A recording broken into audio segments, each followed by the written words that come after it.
जो कि बिहार की जनता समझ तो रही क्या है। विनोद शर्मा जी से दबाव बनाने के लिए आरजेडी है? ना हमारे आदरणीय प्रधान, आपके साथ तो डबल इंजन में एक इंजन का नाम नहीं ले रहे आप। सभी गरीबों का साथ, सबका विकास और सबका विश्वास लेकर चल रहे हैं। हम पहले ही सभी गरीबों का आयुष्मान के माध्यम से स्वस्थ रखने का, सबको घर दे रहे हैं, सबको बिजली दे रहे हैं, सबको पानी घर घर पहुंचा रहे हैं। हमारे प्रधानमंत्री जी की योजना है, कोई भी नहीं छूटेगा व्यक्ति भारत का जिसको कोई किसी प्रकार की दिक्कत होगी। हमें तो आपको क्या समझ में आ रहा है? जातीय जनगणना के पीछे जो आवाज उठ रही है प्रबलता के साथ, उसके पीछे का क्या है? अलग नहीं है। क्या है? जेडीयू क्या चाहती है? मुख्यमंत्री अगर निर्णय ले, विनोद शर्मा जी जेडीयू क्या चाह रही है? आप कर दीजिए ना कि आप क्या चाहते हैं, भारतीय जनता पार्टी की क्या चाहते हैं? बैठक में चर्चा होगी, अभी चर्चा बाकी है। इस पर कर दीजिए कि भाजपा क्या चाहती है, विस्तृत रूप से चर्चा होगी बैठक में। मुख्यमंत्री जी ने भी कहा है, उसके बाद कोई निर्णय होगा। नहीं, तो ये मंशा पर सवाल खड़े कर रहे हैं, तो सिर्फ आरजेडी निशाने पर क्यों? अगर मंशा पर सवाल खड़े कर रहे हैं तो आरजेडी स्पष्ट कीजिए, चलाकी राजनीति नहीं चलेगी। विवेक जी, दोहरी राजनीति नहीं चलेगी।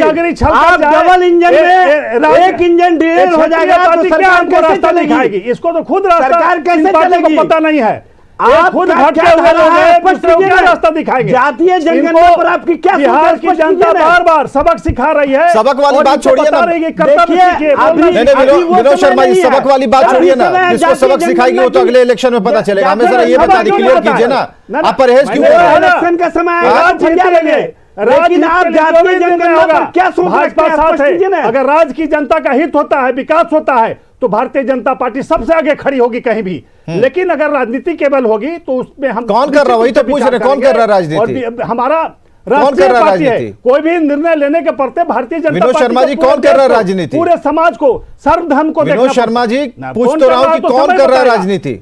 मैंने कहा ना, कौन कर रहा है? क्या इनके पार्टनर कर रहे हैं? जवाब है, ये स्पष्ट रूप से नहीं बोलेंगे। कांग्रेस पार्टी ने 70% हो चुके हैं। जवाब है क्या? कांग्रेस हो चुके हैं। कांग्रेस के तिवारी जी के पास हम गए ही नहीं है, अभी उधर कहाँ देख रहे हैं? अरे पहले इधर फाइनल कर लीजिए, आपने लेफ्ट फाइनल कर लीजिए, राइट में बाद में फाइनल कर लीजिए। 70 वर्षों में क्यों नहीं कराया मामला?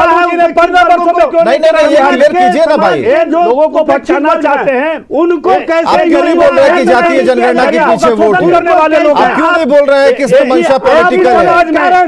बिहार आप कुछ बोल ही नहीं रहे, आरोप मत लगाइए विनोद शर्मा जी, जवाब दीजिए। बन चुका है, लोग छोड़े बिहार को गरीब राज्य परिवार एक ही जाति का लोग है, सारा फायदा उठा रहे हैं। सरकार कारण है, चलने वाला है क्या? इंजन सरकार नहीं चलेगा। बिहार की जनता सारी बातों को देख रही है, काम कर रही है, जिसके कारण बात कीजिएगा। सरकार डिले हो चुकी है। नेता को बोलिए, हमारे नेता का तो स्पष्ट दृष्टिकोण है, लोगों के लिए जगह हमारे नेता जातीय जनगणना की बात करें, दबाव के कारण अपने पूरे जाति का कोटा खा जा रहे हैं। आप लोग डेलीगेट्स लेकर के माननीय प्रधानमंत्री है, बोलने का हक नहीं है। प्रधानमंत्री जी ने विनोद शर्मा जी तर्क वाली बात आपकी तरफ से नहीं आ रही। विनोद शर्मा जी ये सिर्फ आवाज आ रही है, तर्क वाली बात नहीं आ रही है। आज क्यों इनकार कर रहे हैं? एजाज जी एक मिनट रुकिए, एक मिनट रुकिए। आसिता तिवारी प्रवक्ता कांग्रेस से, सुनिए आसिता तिवारी हमारे साथ प्रवक्ता कांग्रेस से मौजूद है। आसिता तिवारी जी यही सवाल आपसे भी है, जातीय जनगणना के पीछे क्या नजर आ रहा है, क्या लग रहा है? राजद ने क्यों नहीं करवाया? सुनिए विवेक जी, दो महत्वपूर्ण बातें हैं। हम तमाम लोग यहाँ राजनीतिक दलों के लोग बैठे हैं, आप भी एक जर्नलिस्ट हैं और पुराने पत्रकार हैं। जनगणना का अधिकार राज्य सरकार को है ही नहीं, इसलिए अगर राज्य कोई ऐसी गिनती करवाती है तो वो गिनती की श्रेणी में आएगी। वो आंकड़ा राज्य सरकार के पास होगा जरूर, लेकिन उस आंकड़े पर राज्य सरकार कोई पॉलिसी बना देगी ऐसा नहीं संभव है, क्योंकि जनगणना राज्य सरकार का काम नहीं है, वो केंद्र सरकार का काम है। ये लीगल टेंडर नहीं होगा, ये वैधानिक नहीं होगा। हाँ, सरकार चलाने के लिए या राजनीति करने के लिए ये आंकड़ा जरूर आ जाएगा और उसके हिसाब से कुछ आप इधर उधर कर सकते हैं। जनगणना राज्य सरकार नहीं करवाती, पहली बात तो ये हमें स्पष्ट जान लेना चाहिए। अब जो दूसरी बात आई कि 70 सालों में कांग्रेस ने क्यों नहीं करवाया, इनको नहीं पता है। 2011 में जातीय जनगणना हुई थी, 2013 सुनिए ना, के बेरा में जब सरकार जाने लगी तो नाटक कर रहे थे। 14 में सरकार जब जाने लगी सरकार पे बात कर रहे आपको थे, नहीं पता उतने 65 वर्षों तक क्या किया? 3 साल पहले देश की जनता को जवाब दीजिए। और जातीय जनगणना विनोद शर्मा जी, सरकार, विनोद शर्मा जी आएंगे आपके पास, रुकिए तो जनता प्रदेश। ठीक है, सवाल आपने ही उठाया था, हमने तो तभी कहा था विनोद शर्मा जी कि आप अपने कम से कम पॉलिसी बनाएगी नहीं। रुक जाइए विनोद शर्मा। 2011 में जनगणना हुई, उसमें कई आपत्तियां आई जातियों और उपजातियों को लेकर। उपजातियों ने मूल जातियों को मानने से इनकार कर दिया, मूल जातियों ने कहा कि नहीं ये तो हमारी उपजातियां हैं। अब उसमें कई तरह के सुझाव आए, उसको सुधार के लिए दिया गया, जो 2015 तक रिपोर्ट फाइनल तैयार हो गई। लेकिन 2015 में मोदी जी की सरकार थी, मोदी जी की सरकार ने उसे प्रकाशित नहीं किया। हम आरोप नहीं लगा रहे हैं मोदी जी की सरकार पर, अगर प्रकाशित नहीं किया तो उसकी वजह थी, हम जान रहे हैं, इसलिए हम कोई आरोप उन पर नहीं लगा रहे हैं। अब जो दूसरी महत्वपूर्ण बात है बिहार में, बिहार के परिप्रेक्ष्य में, जब बस्ती में आग लगी हो तो दिवाली नहीं मनाई जाती है। सेकेंड फेज में हमने देखा है क्या हुआ है, ओमिक्रॉन हमारे सिर पर है। अभी बिहार सरकार ने बताया है कि अस्पतालों में ऑक्सीजन की उपलब्धता बढ़ाई गई है, बेड बढ़ाया गया है, लेकिन इसी बिहार सरकार ने यह बताया है कि वेंटिलेटर की संख्या नहीं बढ़ाई गई है। ये वेंटिलेटर की संख्या बढ़ाने का जातीय जनगणना पर हम लोग बहस करने के लिए बैठे हैं, का पैसा है, अस्पताल में वेंटिलेटर लगाने का पैसा नहीं है। वही मैं कह रहा हूं, कीजिए ना, वही कह रहा हूं, इसी पे आप बहस कीजिए, इसी पे बहस कीजिए, ज्यादा अच्छा रहेगा। आपके पास कहने के लिए ज्यादा नहीं है, देश को गुमराह करने के अलावा आपने अस्पताल में वेंटिलेटर लगाने के लिए सरकार देश को गुमराह करने के अलावा कोई काम कांग्रेस पार्टी ने नहीं किया कि सरकार के पास जातीय जनगणना के लिए पैसा है, अस्पताल में वेंटिलेटर लगाने के लिए पैसा नहीं है। को आप देखिए, ये जानते हुए को देखिए, आगे और रसातल में आप जाने वाले हैं, आगे और रसातल में जाने वाले हैं, रसातल में जाने से कोई नहीं बचा सकता है, इसका कोई कानूनी अधिकार नहीं होगा। राहुल गांधी और गांधी परिवार का आखिरी अध्यक्ष साबित होगा कांग्रेस में दवाई के लिए नीतीश सरकार के पास पैसा नहीं है, अध्यक्ष साबित होगा अस्पताल में वेंटिलेटर के लिए नीतीश सरकार के पास पैसा नहीं है। आप जैसे लोगों के कारण कांग्रेस पार्टी कोई कानूनी आधार नहीं होगा। देश में आप म्यूजियम में रखने लायक पार्टी हो जाएगी, किताबों को शोभा में रहने वाली पार्टी हो जाएगी, किताबों की शोभा तो नहीं, ठीक है अरविंद निषाद जी, तो जवाब दीजिए ना। नहीं सुनिए ना, हम तो कनेक्ट करेंगे ना, अगर कोई पार्टी का प्रवक्ता अगर कनेक्ट कर रहा है, कोई कनेक्ट कर रहा है तो आप भी कनेक्ट करके बोलते हैं।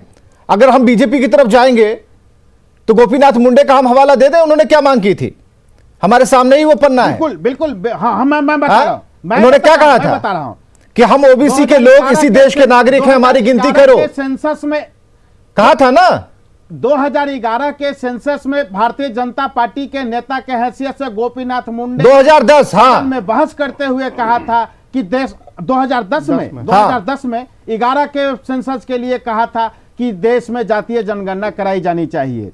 अभी पिछड़ा वर्ग आयोग को राष्ट्रीय संवैधानिक दर्जा दिया मोदी जी की सरकार ने, नीट में आरक्षण मोदी जी की सरकार ने दिया।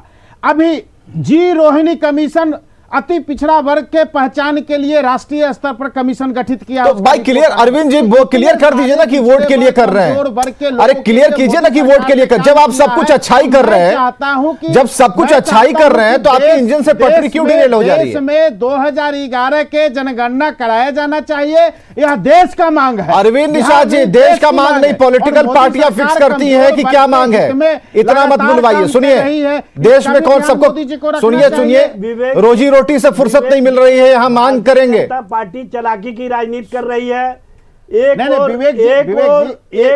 तो जरूर देश की सच्चाई है ना कि जो इस देश में विकास के क्रम में जो पिछड़ गए हैं, ऐसे लोगों के लिए नियम बनाना, ऐसे लोगों के लिए परियोजना, तो ये बताइए ना कि आगे यही चैप्टर लेके गए थे ना सरकार का दायित्व है, ठीक है ना? तो आरजेडी से भी तो सवाल है, यही चैप्टर लेकर के प्रधानमंत्री के पास गए थे ना, 10 दलों के 11 नेता गए थे ना भाई। प्रधानमंत्री को क्या ये बात समझ नहीं आई थी? मैं चाहता हूं कि धर्म के आधार पर क्यों जनगणना होती है, क्यों SC/ST की जनगणना हो रही है, क्यों जानवरों की जनगणना होती है, पिछड़ा अति पिछड़ा का क्यों नहीं होगा?